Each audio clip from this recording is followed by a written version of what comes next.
You shower. You put on deodorant. You hope nobody notices if you forgot. But the answer your ancestors discovered was far stranger.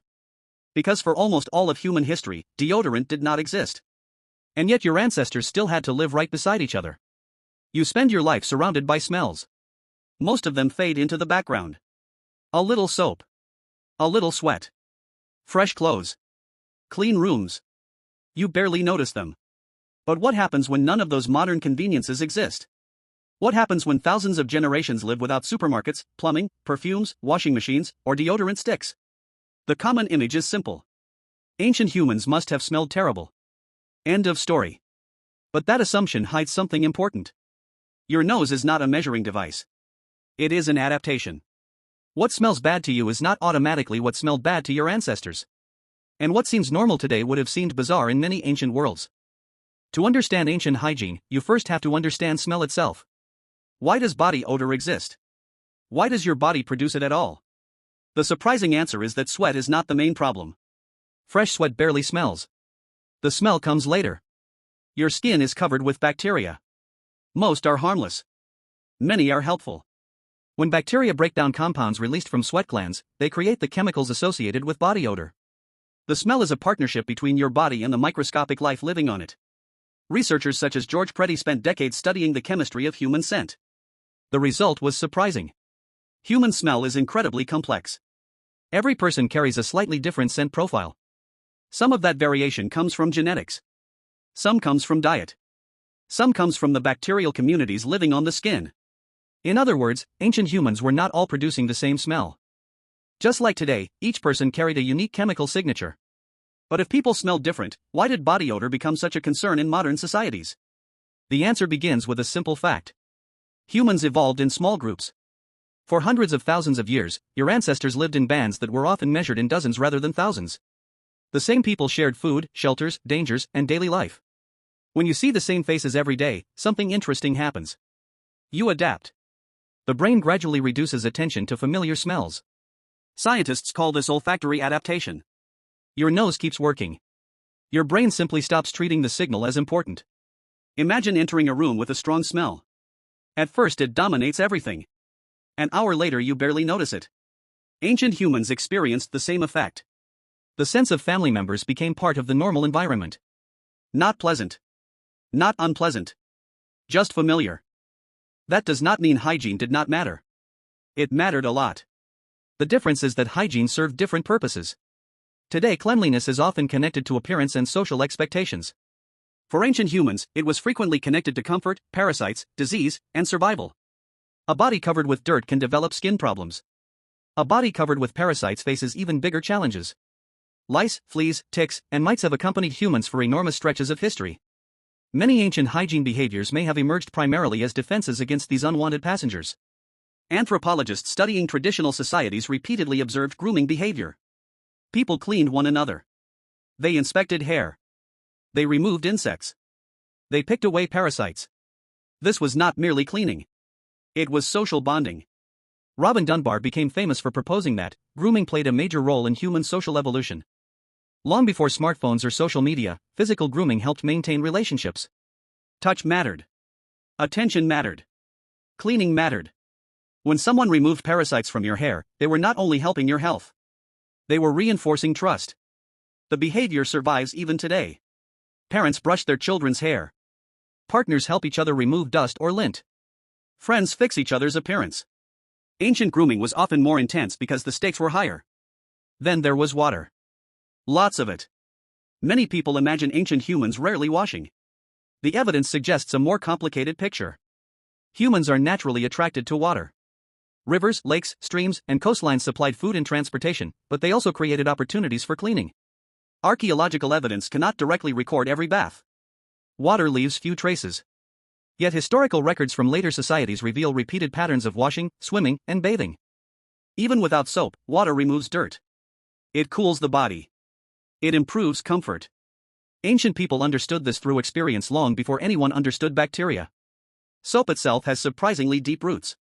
Early soap-like substances appeared thousands of years ago. Different cultures mixed animal fats, plant oils, ash, and other ingredients to create cleaning compounds. These products were often expensive or uncommon. But the basic idea was already there. Humans kept experimenting with ways to clean skin and fabrics. Clothing mattered too. A modern person often owns dozens of garments. Ancient people usually owned far fewer.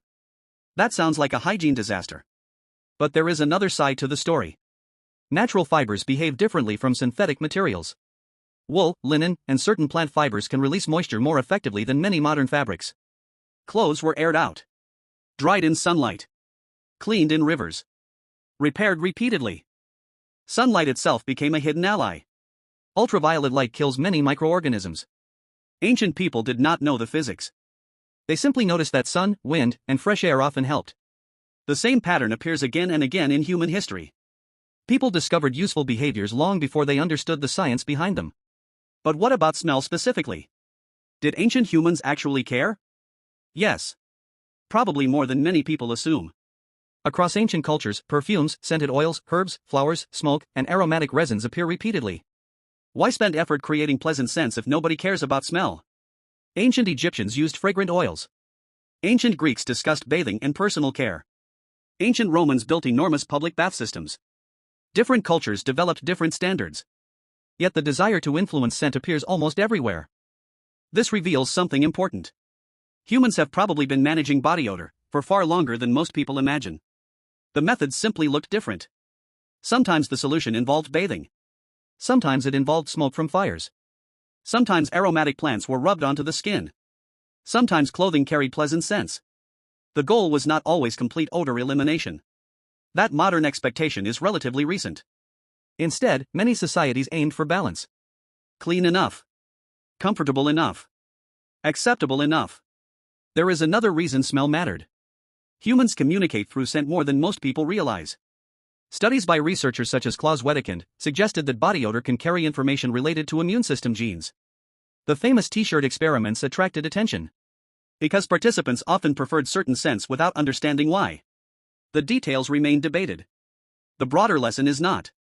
Human scent contains information. Your ancestors did not consciously analyze chemical compounds. But evolution shaped brains capable of responding to them. A healthy person smells different from a sick person. A frightened person can smell different from a calm person. Even emotional states can influence body chemistry. Some researchers, including Denise Chun, explored how humans unconsciously detect social information through scent. This means ancient humans were not simply trying to erase smell. Sometimes smell carried useful signals. A completely scent-free human would have been unusual. Then came agriculture. Life changed. Larger populations gathered together. Permanent settlements appeared. Animals moved closer to humans.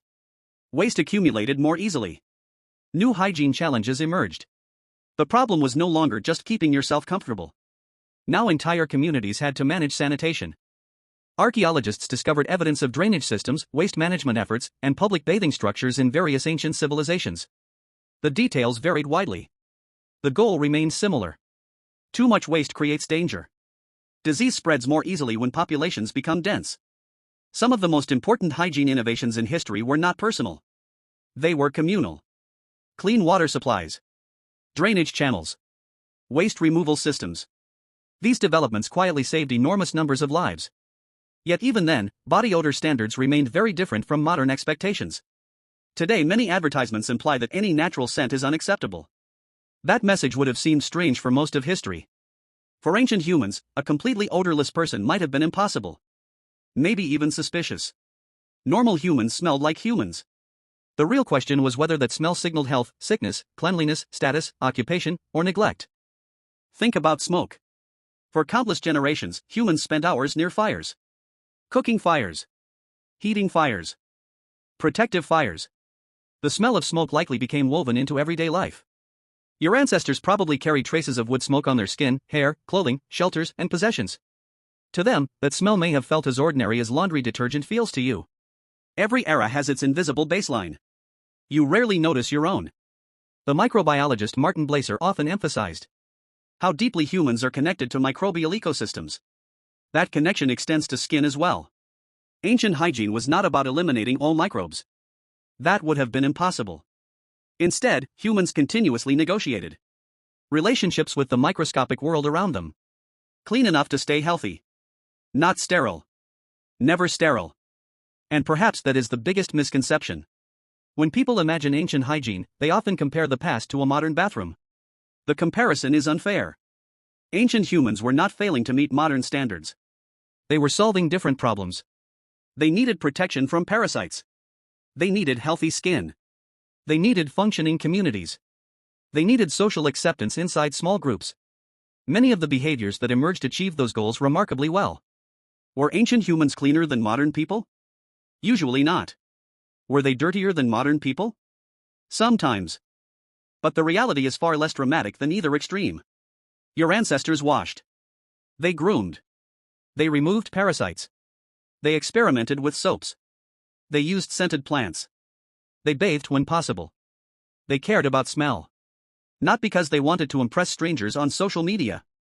Because comfort, health, relationships, and survival depended on it. The strangest part is what this reveals about you.